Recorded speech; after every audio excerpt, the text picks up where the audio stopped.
Japanese attacked Pearl Harbor, our west coast became a potential combat zone. Living in that zone were more than 100,000 persons of Japanese ancestry, 2/3 of them American citizens, 1/3 aliens. We knew that some among them were potentially dangerous. Most were loyal. But no one knew what would happen among this concentrated population if Japanese forces should try to invade our shores. Military authorities therefore determined that all of them, citizens and aliens alike, would have to move. This picture tells how the mass migration was accomplished. Neither the Army nor the War Relocation Authority relished the idea of taking men, women, and children from their homes, their shops, and their farms. So the military and civilian agencies alike determined to do the job as a democracy should, with real consideration for the people involved. First attention was given to the problems of sabotage and espionage.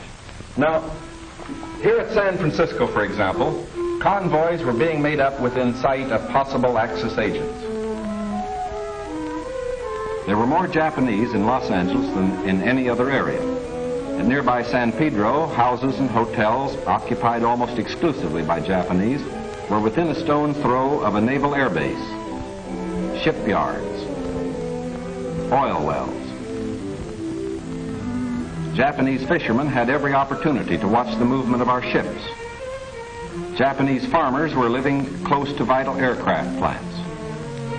So as a first step, all Japanese were required to move from critical areas such as these. But of course, this limited evacuation was a solution to only part of the problem. The larger problem, the uncertainty of what would happen among these people in case of a Japanese invasion, still remained. That is why the commanding general of the Western Defense Command determined that all Japanese within the coastal area should move inland. Immediately, the Army began mapping evacuation areas and for a time encouraged the Japanese to leave voluntarily. The trouble for the voluntary evacuees soon threatened in their new locations. So the program was quickly put on a planned and protected basis.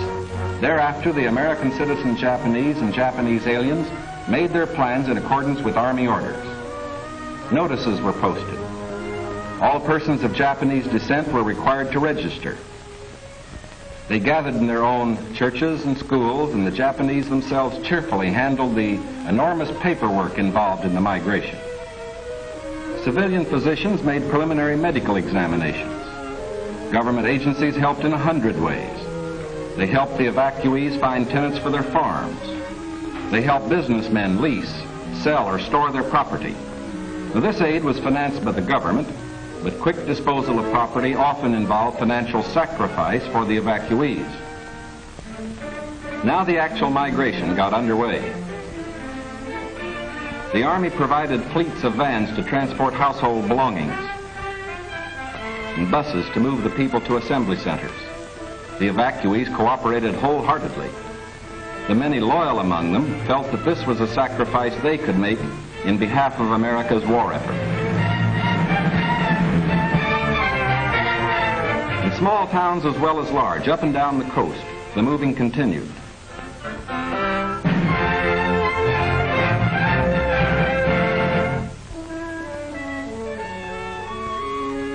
Behind them, they left shops and homes they had occupied for many years.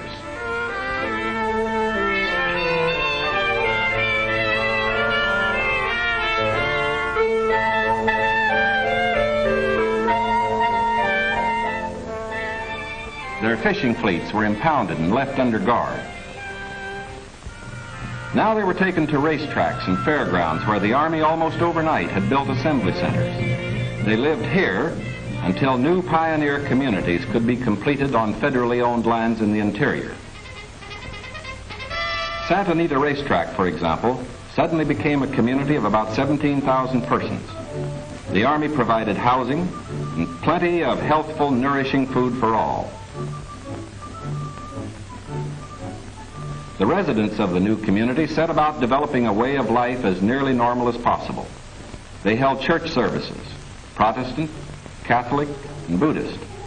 They issued their own newspaper, organized nursery schools, and some made camouflage nets for the United States Army.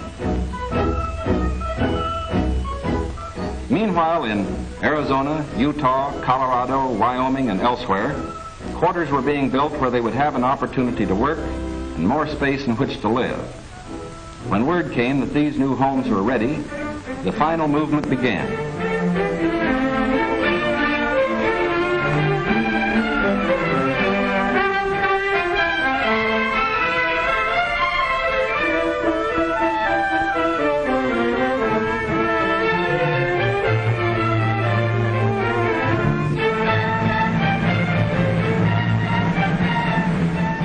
At each relocation center, evacuees were met by an advance contingent of Japanese who had arrived some days earlier and who now acted as guides.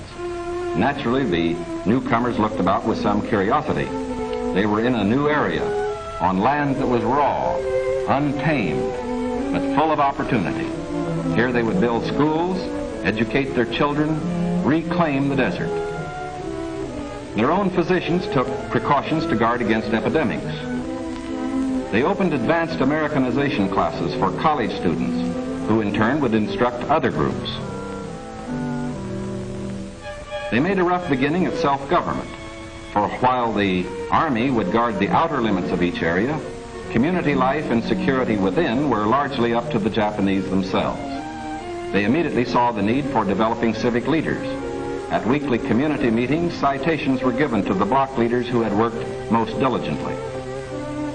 Special emphasis was put on the health and care of these American children of Japanese descent.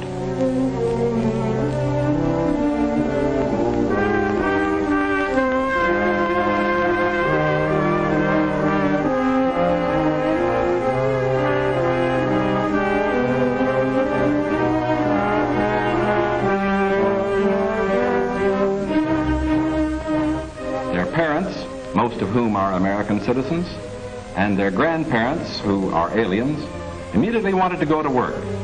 At Manzanar, they built a lath house and began rooting guayuli cuttings. The plants, when mature, will add to our rubber supply.